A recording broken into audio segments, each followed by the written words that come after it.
Je viens d'assister à une scène incroyable, je vais vous la raconter juste après cette vidéo. J'avais commencé à faire cette vidéo, entre temps ma copine m'a appelé, c'est là que j'ai été la voir. Sur le trajet j'ai assisté à une scène, j'étais scotché, je l'ai vécu à 2 mètres quoi. Je fais une courte interruption pour vous inviter à me rejoindre sur ma nouvelle chaîne Réussir en Thaïlande, dans laquelle je fais des interviews sur des restaurateurs par exemple qui ont réussi leur expatriation, sur des retraités qui viennent s'installer à Bangkok, ou alors un prof qui a complètement quitté son poste pour s'installer en Thaïlande, ou enfin un autre qui a lui complètement craqué en France.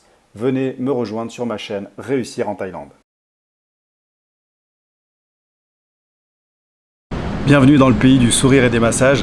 Alors je tiens, avant de commencer cette vidéo, à vous remercier car vous êtes de plus en plus nombreux à me suivre. Donc si vous n'êtes pas encore abonné, abonnez-vous, mettez-moi un commentaire, ça me fera bien plaisir. Et donc je vais commencer cette vidéo en vous donnant 10 bonnes raisons pour lesquelles j'ai choisi de vivre à Bangkok. Et au départ, si on m'avait dit que je vivrais à Bangkok il y a quelques années de ça en arrière, j'aurais dit mais ça va pas, c'est une ville de dingue, il y a du monde de partout, c'est une ville qui est polluée, il fait très chaud, bref. Je vais quand même vous donner pourquoi j'ai changé d'avis et pourquoi j'ai choisi donc d'habiter ici à Bangkok. La première, et c'est pas particulièrement à Bangkok, mais c'est surtout pour la Thaïlande, c'est le climat.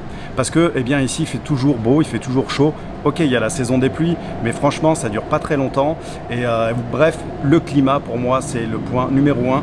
Ici, j'ai pas besoin de regarder la météo pour savoir comment je vais m'habiller, si je vais avoir froid, si il va pleuvoir. Parce que même quand il pleut ici, de toute manière, ça dure pas très longtemps. J'ai pas besoin de me prendre la tête. Je me mets un t-shirt ou une chemise, un bermuda et un pantalon.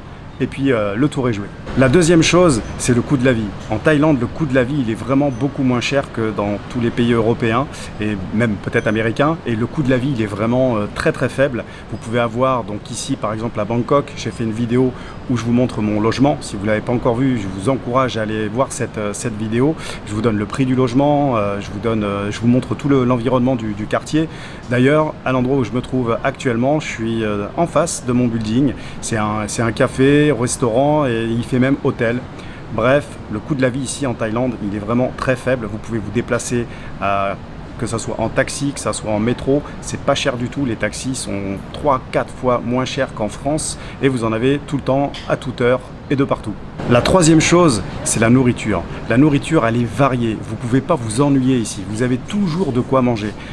Toujours de quoi manger différemment, j'ai envie de dire. Vous pouvez manger thaï et il y a une dizaine, peut-être même une quinzaine de plats thaïlandais.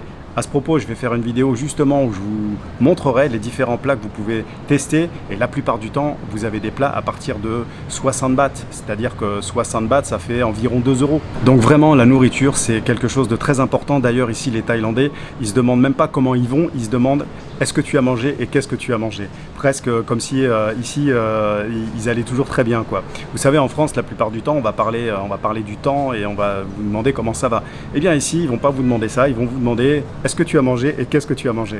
Un autre point intéressant qui m'a vraiment plu ici à Bangkok, c'est la vie nocturne. C'est-à-dire que vous pouvez aller dans des super rooftops, vous pouvez sortir et tout ça en toute sécurité. Ça c'est un autre point aussi, donc voilà, c'est un point que je voulais aborder après, je vais l'aborder après, mais la sécurité, voilà, vous pouvez sortir sans être embrouillé, sans vraiment, même les femmes, elles peuvent s'habiller sexy, elles vont jamais ni être harcelées, ni être dérangées. Et la sécurité, elle est partout. Alors attention, ça veut pas dire qu'il n'y a pas de criminels en Thaïlande, ça veut pas dire qu'il n'y a pas de vol, ça veut pas dire qu'il n'y a pas de peut-être des agressions, mais en tout cas, ils vont pas vous agresser comme ça à vous, gratuitement. Il y a bien évidemment des prisons en Thaïlande parce qu'il y a des crimes qui sont commis, mais c'est vraiment pour quelque chose de très particulier. Et vous, en tant que touriste ou en tant qu'habitant, si vous vivez normalement, eh bien, vous n'avez pas ce sentiment en tout cas d'insécurité.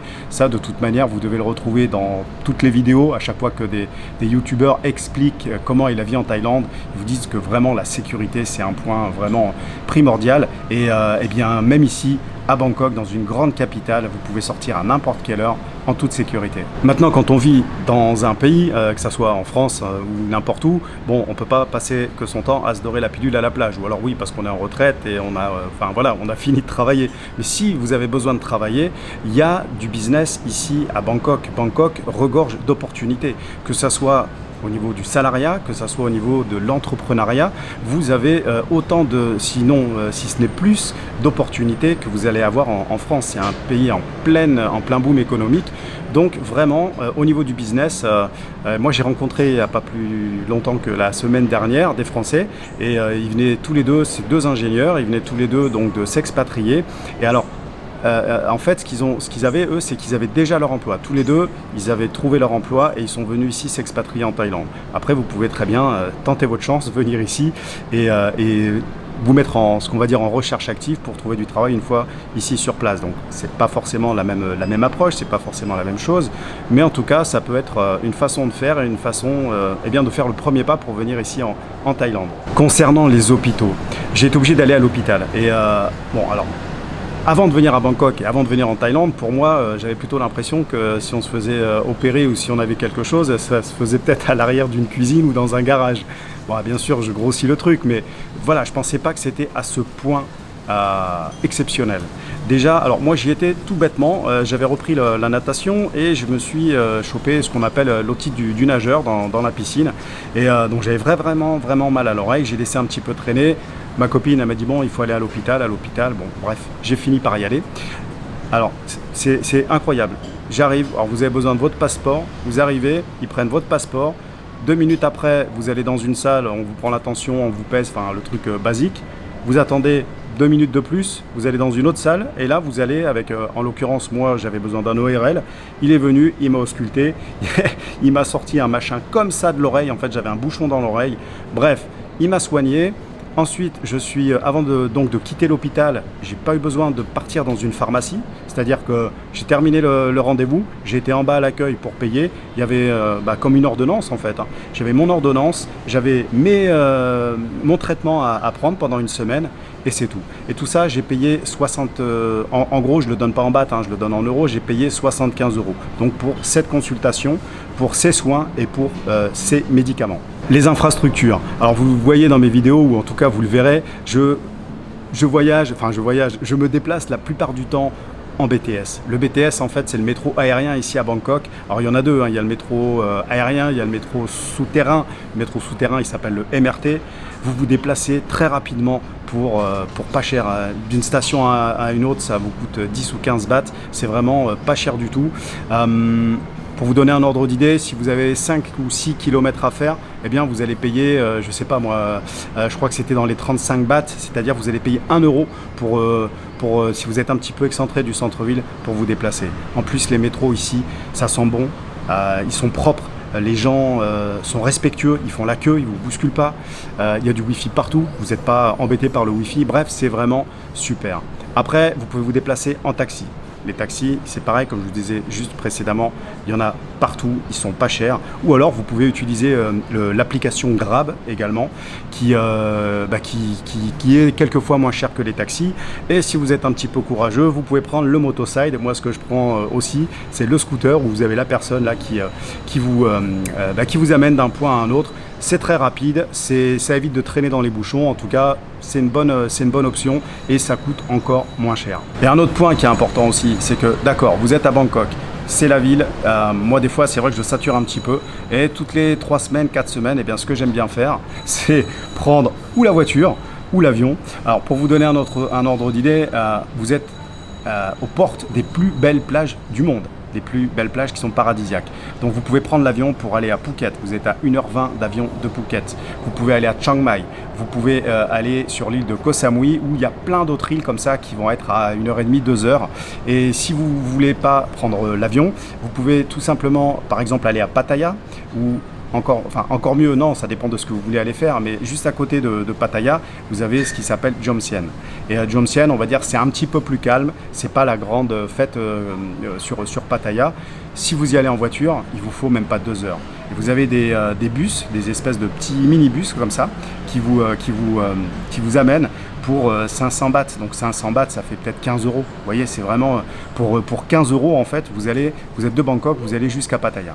Et la dernière chose que j'aime aussi beaucoup à Bangkok, c'est ce qu'on appelle la Easy Life, c'est-à-dire que les magasins sont ouverts tôt le matin, tard le soir. Alors vous avez les fameux 7-Eleven qui sont ouverts 24 heures sur 24 et dans ces magasins-là, vous achetez exactement ce que vous voulez. C'est-à-dire que ça va du dentifrice aux piles électriques, au gel douche, au sandwich, aux boissons. Enfin, en fait, il y a tout. C'est un condensé, en fait, c'est un concentré d'une grande surface et vous en avez tous les 100 mètres peut-être dans des grandes villes comme ça, donc c'est vraiment super. Alors comme promis, je vous raconte ce qui s'est passé. J'ai pris un motoside et alors sur la route, tout d'un coup, il y a 2 gendarmes qui se mettent en travers de la route et qui mettent les bras comme ça en fait. Donc ils font signe de s'arrêter comme ça, donc mon chauffeur il s'arrête. Moi j'avais le téléphone, l'habitude de la France quand on téléphone et qu'on n'a pas le droit, je raccroche, je raccroche mon téléphone. Et en fait ils arrêtent le scooter qui passait juste à côté de nous. Et le scooter il essaye de passer comme ça. Bref, il y a un flic qui coince le scooter. Et il y a l'autre, mais ils étaient à côté de moi. On était vraiment à côté. Le flic, il attrape un des deux, le passager en fait, pas celui qui conduisait. Il le chope, il le plaque à moitié. Bon, franchement, ça s'est passé en 15 secondes. Hein. Il lui a sorti une espèce de machette du short. Après, bon, nous, on a continué, on a redémarré et tout. Moi, je tournais la tête, j'ai essayé de voir ce qui se passait. La question que je me pose, en fait, c'est comment, en fait, ils ont su que ces 2 mecs-là, il fallait les arrêter. Après, c'est vrai que Bangkok, il y a beaucoup de caméras, il y a beaucoup de télésurveillance. Donc, en fait, je pense que c'est 2 personnes qui peut-être venaient d'avoir commis une infraction ou quelque chose comme ça, et ils ont été arrêtés de suite. J'ai assisté à ça, je les avais à côté de moi. J'avais la scène à 1 mètre de moi, quoi. Et des anecdotes, alors pas comme celle-là, mais j'en ai eu d'autres que je vous raconterai. Il m'est arrivé un truc aussi, je me suis fait péter une côte en allant me faire un massage thaï. Vous voyez, alors là, ça fait pas trop guerrier. Pourquoi je me suis fait casser la côte? Parce que elle était déjà fragilisée. Si vous voulez avoir des anecdotes et si vous voulez savoir un petit peu comment se passe ma vie ici à Bangkok et la vie en général, abonnez-vous, mettez-moi un like, mettez-moi des commentaires et je vous dis à très bientôt dans la prochaine vidéo avec le sourire. Ciao, ciao!